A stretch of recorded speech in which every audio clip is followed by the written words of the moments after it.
Thanks for joining us. As you can see, we have producer Charles right here, and it's time for Cinema Corner. Good to see you again. Good to see you, Tom. What you got for us this week? Well, we're in the blockbuster era of the year. Summer blockbusters. Yes. So this last weekend, we had our first superhero film of the summer, Supergirl.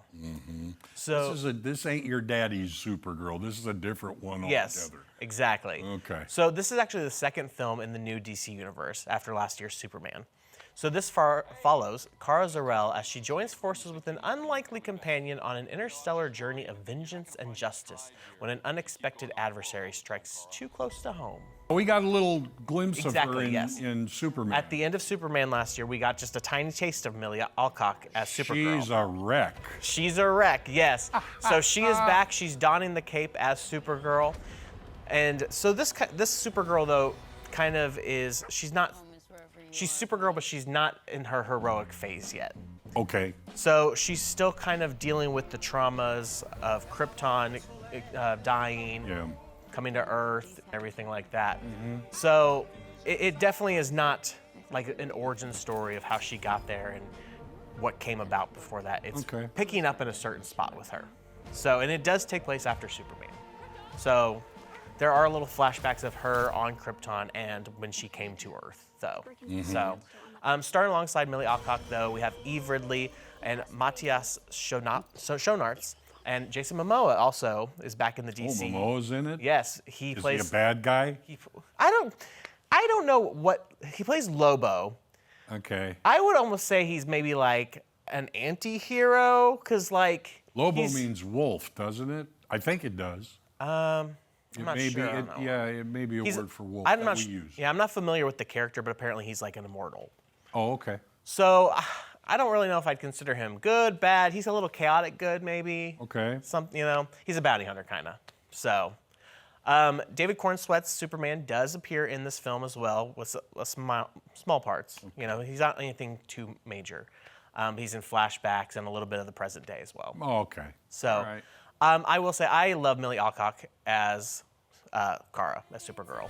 I can't wait to see where she goes in the future. The next film in the DC slate is Man of Tomorrow. So I think her and Superman are both in that film. I think it's an interesting. I mean, I saw the ending of Superman where she's there, and I've been hearing little things. This is going to be totally different than any kind of Supergirl that I would have known from comics and things like that. So that could be fun. Yeah. So this one definitely has a darker tone. It's not as bright as Superman color-wise in the film, And to me, I take that as it's showing how Kara at this point in time views the world, kind of dark and depressing. When towards the end of the film, it gets a little bit more colorful. So I feel like that kind of works out. Like I said, this is not an origin story. There's no world, universe ending threat in this. This is more of a coming of age. Kara's at her lowest. She's going about saving herself and grappling with those past traumas. Okay.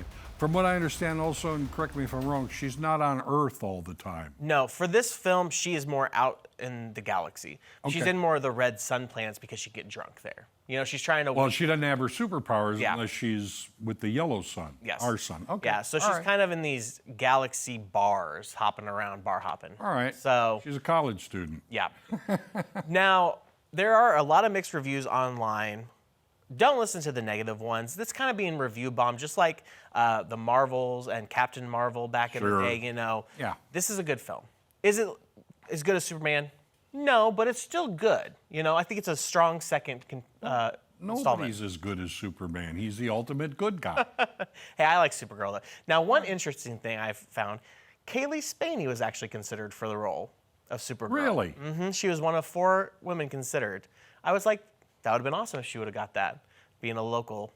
Another interesting thing I found is the cape that Kara has is designed with the same material used in the cape of Christopher Reeve's Superman costume as well. So kind of has a little bit of homage there, Okay. And then they have a dog this time. Yes, Crypto is in this. Yes. So worldwide, this has made $68 million on a budget of $175 million. Okay. So don't listen to the haters. Go watch it. It's a good film. I give it a 3.5 out of 5.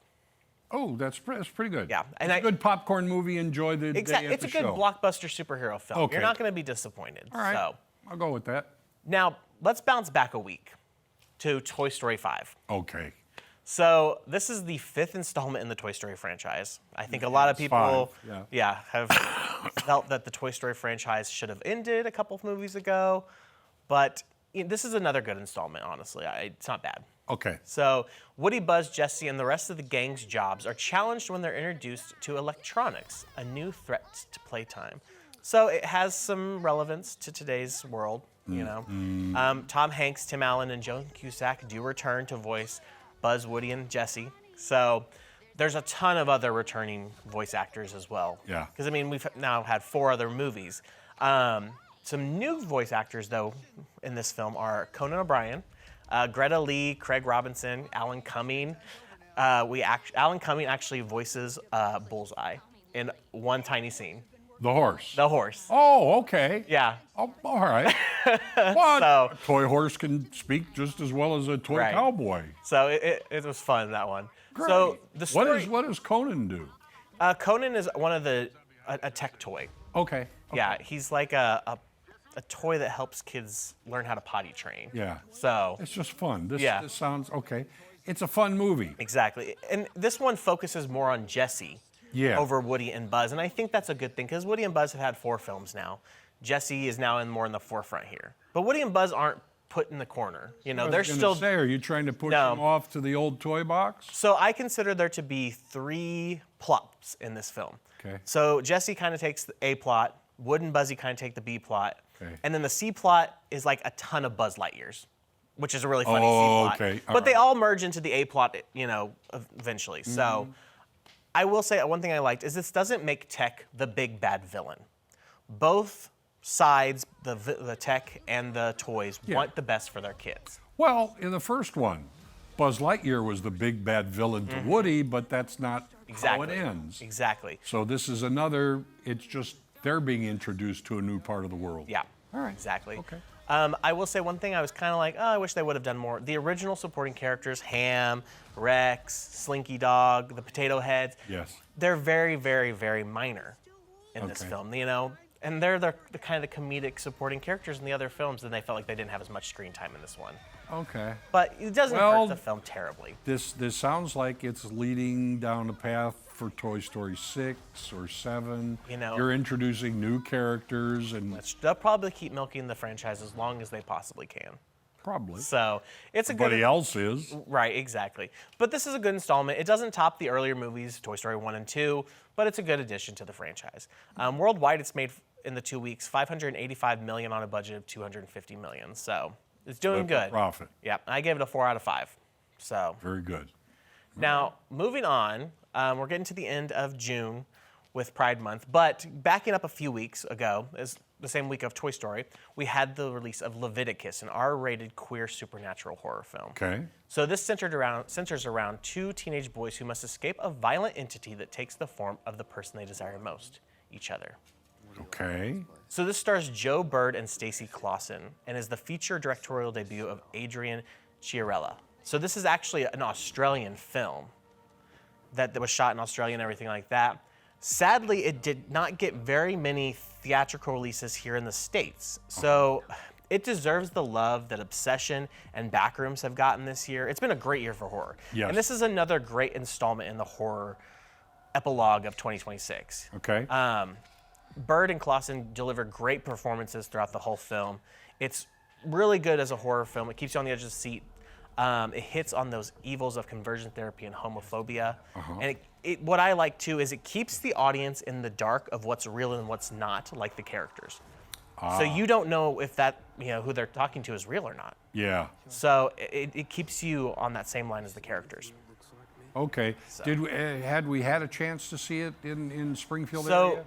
the only theater out of the 4 main theaters here in town that actually brought it was Moxie Cinema, thankfully. Okay. So I think there's a few more showings that Moxie has, so you should definitely go out and watch it because it is a good one worth watching. Worldwide, it's only made $5.8 million on a budget of $3.5 million. Still turning a profit. Yeah, and hopefully Leviticus. Yeah, my rating was 4 out of 5 on this one too. All right. Another good rating. Exactly. Now let's jump to streaming. I haven't talked about a streaming movie No, in you quite haven't a while. for a while. So this one, I saw a whole bunch of stuff about it online, and then it kind of got put on, and I was like, I don't really care about watching this. I didn't really know this was the film, but it was really good. I got hooked very quickly. So this is Voicemails for Isabelle. It's a PG-13 rom-com. So it follows a woman named Jill who, to cope with the sudden loss of her sister Isabelle, begins leaving voicemails on her phone. Unbeknownst to her, though, Isabelle's phone number has been reassigned to a man named Wes, who begins to receive her confessions. Ooh. It's a little bit of a modern You've Got Mail. Okay. You know? So this stars Zoe Dutch and Nick Robinson. Love both of them. It was actually written and directed by Leah McKendrick, and she actually plays a small supporting role in this film as well, which I liked. It's a really good one, but it's also going to put you in your feels. It's going to make you a little sad, and especially if you've lost a loved one. And some people I know do text and call the numbers that they used to have. So it will hit home to some people on that. Zoe and Nick give great performances, especially Zoe in this one. Now, it is a romance, but it's also kind of more of a love letter to sisterhood, I would say. Okay. As well. So. Hence the getting in your feels and things like that. The romance part of it. Yeah, I mean, it'll get you in your emotions and feelings in different aspects of ways, in grief, in love, in all the different that's ways. good. You touched the bases. Exactly. So I highly recommend this one. It's streaming on Netflix. So Netflix did good with this streaming movie. So I give it a 4 out of 5 as well. All right. So. Any others? What comes out this weekend? What's so coming? We've got the holiday weekend. So actually on Wednesday, the new Minions and Monsters movie drops. Yes. So in the Grooniverse or whatever, Minions-verse, whatever we're calling that. And then on Friday for America's 250th, we have Young Washington. Yes. So the story of George Washington. A lot of promotion on both of those movies. Yeah, absolutely. Minions will probably take the top this week, but... Well, Minions is something for everybody. That is true. I mean, I enjoy the Minions, and I know kids enjoy the Minions. Washington, I would enjoy that. I don't know about the kids. Yeah. I don't know. So, got some good ones coming up too. And then on streaming this week, on Thursday, we have Ready or Not 2, Here I Come, hitting Hulu. Okay. And then Friday, we have Lee Cronin's The Mummy, hitting HBO Max.